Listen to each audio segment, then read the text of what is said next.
Hey guys, Brian from Snowwalker Bushcrafting. Today I'm going to shoot you a video on basic kit. It's what I carry out into the woods to do bushcrafting and or survival.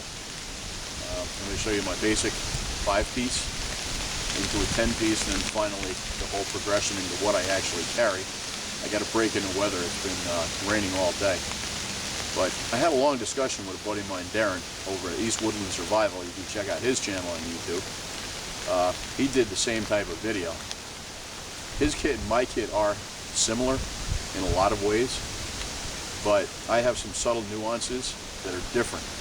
And when we come back, I'm going to show you what the differences are. And check out the two kits and maybe come up with an idea for your own kit, something that works for you. So stick with me and let me get this readjusted. Thanks. Alright, so we're back. And I'm going to go through my first top 5 items. Not much different than Darrin's. Okay, it's my knife. It's my #1 tool. I'm going to bring this. I have a whole assortment of different knives that I use, and I actually will go over those. Right now, this is a Blind Horse Knives Bushcrafter with a Scandi grind on it. I keep that in a well-oiled leather sheath. It's a high-carbon steel knife. Has a flat edge on the spine for striking my ferro rod. Can't say enough about it. It's a good knife. I'll tell you about that later in a knife review that I have all my knives. Again, bare minimum, I'm going to bring my strike force for starting fires to go along with my ferro rod. As I said in my fire kit video, this is the bare minimum that I would go out with. This is my cook kit and my container system, both being metal, a Guyette bottle, and a titanium mug to go along with it, and a spork just to keep my fingers clean. My cordage is a roll of bank line. All it is tarred nylon line, folks. You get decoy line. It's made by Mariner. That's what I use for my snares and some construction projects. All kinds of items, all kinds of things that you can do with your bank line. And for something a little bit heavier, I basically carry a 50-foot hank of paracord to go along with it. For my shelter right away, I have my reusable space blanket. You saw in my 5-minute shelter video. This is what I use. Always have one in a pack. And when I come back, I'm going to show you the rest and round out a top 10 list, and then the extras that I carry. Okay, so now I've added 5 more items to my kit, and we'll go over those. My fire kit. This is the same fire kit that I showed you. I'm not going to open it up. If you saw my video on it, you know what that is. Whole host of things that'll light wet or dry. My emergency kit to back up everything else in case they get exhausted. I have a compass. On my compass, I picked the Sun-Tube orienteering compass for several reasons. It has a mirror here in which that you can use for signaling. Has a magnifying glass that you could at least look at some splinters or things like that if you need to get out. You could possibly try to start an ember with that flashlight, or yeah, with the flashlight, with the magnifying glass, except that's why I carry a larger one. You know, I don't think that that this will do the job. I haven't actually tried it. I should, so I shouldn't speak without knowing. But what I've actually done is I've made this into an entire navigation system, and I've added a set of pace beads, which I have a video on pace beads on my channel. And I've also added a whistle for a signaling device in case I need to get people's attention. You know, you run out of air pretty quick if you keep yelling, but this is a little bit easier to use for the weight I'm going to carry it.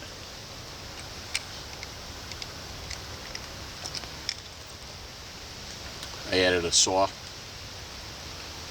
Okay, nothing different. I think everybody's using them. They're using the Baco Laplanders, which is a good saw. I actually have a pruning saw that I got from Lowe's that cost me $11. Cuts as well as this one. It's just in another pack. Duct tape, roll of duct tape, good stuff. You make all kinds of things out of it. There's a whole book dedicated to what you can make out of duct tape. Check it out. Get the good stuff. Again, I go along with Darrin too. Don't get the cheap stuff. It's not going to help. I carry a first aid kit. Some people don't. I'm a firm believer that you should know your plants for their medicinal values. There may become a time when you are incapacitated and you can't go look for them.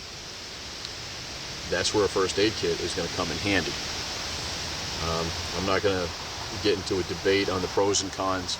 You should know your medicinals. I'm a firm believer in that. But first aid kit doesn't hurt either. I roll with one. I'm going to roll with one. That's just the way that I am. That's my kit. So let me get going again. Let me add some more stuff. And I'll show you the last bit of things that I take. And with that, I'm pretty sure that you can spend a couple of nights in the woods pretty comfortably. Okay, now for my last items. If I know that I'm going to be spending considerable time out in the woods, I'm going to be doing some bushcrafting, maybe camp up for a couple days, I actually add another tarp. Okay, this is a 8x8 foot tarp. Gives me a lot of area. Put this up over my head. And I use my emergency space blanket for underneath for the warmth. Come up, I have this over the top. I did a couple of tarp videos. You can check those out. Come up with a system that works for you. There's a dedicated ridge line in here, which I actually go over in the videos as well. I'm always going to have some bandanas, okay? Lots of different things that you can use them for. Pre-filters for your water, char cloth, slings, things of that nature. They're there. I usually carry an orange one too for signaling if I need be. I carry a selection of bags. Remember, I said I don't like using plastic bags for tinder and stuff, but I'll carry two 55-gallon drum liners. It can take the place of a lot of things in here, okay? But I can use it for collecting things. I also have a 25-gallon clear bag, in which I would use for a transpiration still to get water. And there's a couple of smaller Ziploc bags for collection of things, even water if I need be. So I have them in there. That's wrapped up with 2 Ranger bands, bungee cords, 5-minute video or 5-minute shelter. You saw how I put up with the bungee cord. Well, they also work for traps. You can use those for your engines. If you don't have a sapling or you can't come up with another system, at least you have those. You can wind up using them. 4 tent stakes. These things weigh nothing. All right. Do I need them? No. Can I cut them? Yes. All right.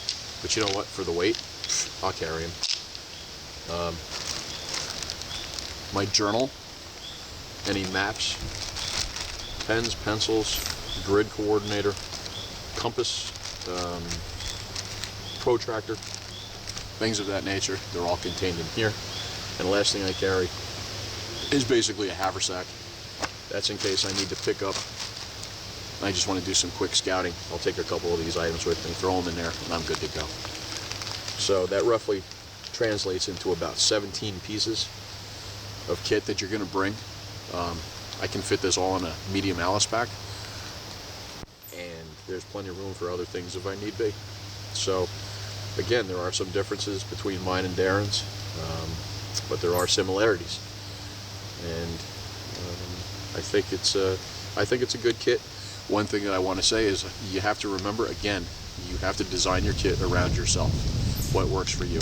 What works for Darrin doesn't work for me necessarily. What works for Brian doesn't necessarily work for you or for Darrin.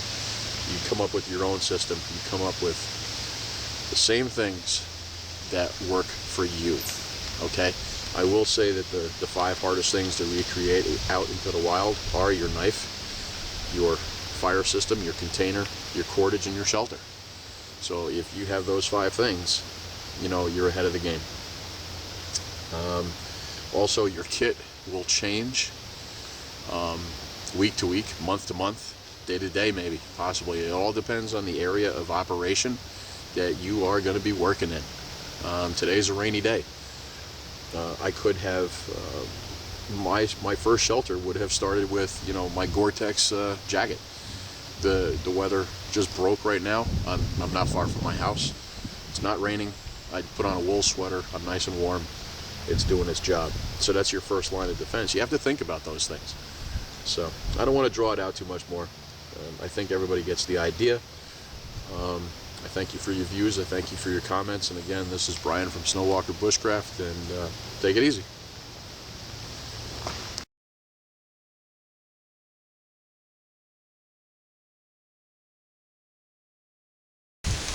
Hey guys, Brian from Snowwalker Bushcraft, and today I'm going to shoot a video on my basic kit, what I basically take out into the woods, bushcrafting and survival.